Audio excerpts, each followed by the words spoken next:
I don't know if you've noticed it, but there's a lot of separation in this world through cultures, and every group thinks they're the best because they understand themselves and they understand their roots and they can feel it.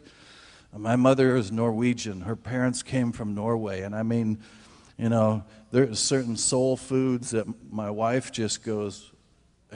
There's this thing called lefse. It looks like a tortilla, but it's made out of potato.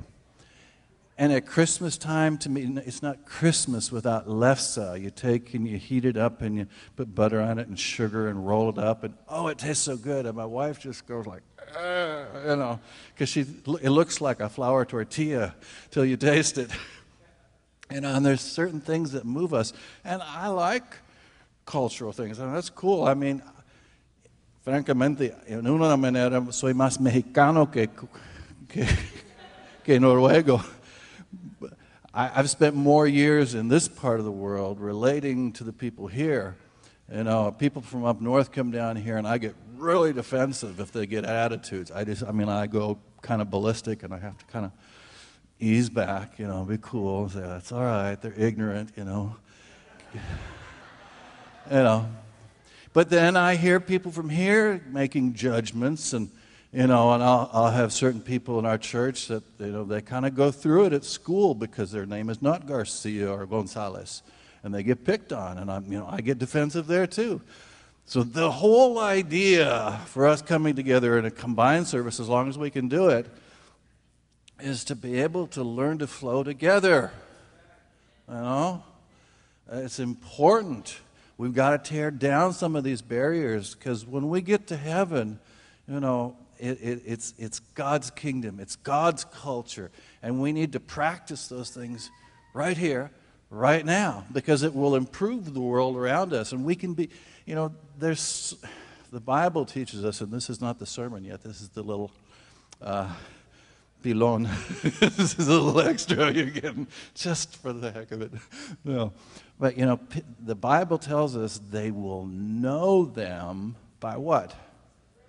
By love, and people, I don't care what the language is, I don't care if you can speak it or not, people can somehow innately tell whether or not they're feeling loved, okay? And if there's any place that should be integrated culturally, we have some awesome African Americans here in this church that I was just like, it was a prayer from God on our hearts that they find their way to Laredo. And it was a challenge for them, because even doing simple things like getting your hair cut, it could be a real challenge in this town. You're different and you come from a different background, and but we need each other. We need that mix so that the dream does not die. We were remembering this past week, and I can remember where I was, and I could remember the pain. When Martin Luther King was assassinated. That's still what it's in my office, the whole speech, and I read it. I would read it to you, but it looks kind of funny coming from a white guy. But it moves me. It motivated me to go somewhere. It was a prophecy for our nation, that day would come where the lion lays down with the lamb, and where little black children, little white children, little brown children, that all of God's children can come together as one people. That is the message of the gospel. And we need to be an example for that. So, sometimes, it would be easier. Confession is good for the soul. Sometimes it would be easier for this church to either be completamente en español, en todo. Y si es posible, con Dios es posible. Or it'd be easier to just go all in English, But we try to blend simply because we love all people. And so if you have to go that extra mile, some of you, it stretches you I've seen some of you. It stretches you to learn some songs in English. Some of you, it stretches you to learn some songs in Spanish.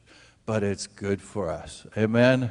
It's good for us. And it does something in the atmosphere of our city that we, of all people, God's people, should stand against those spirits that divide.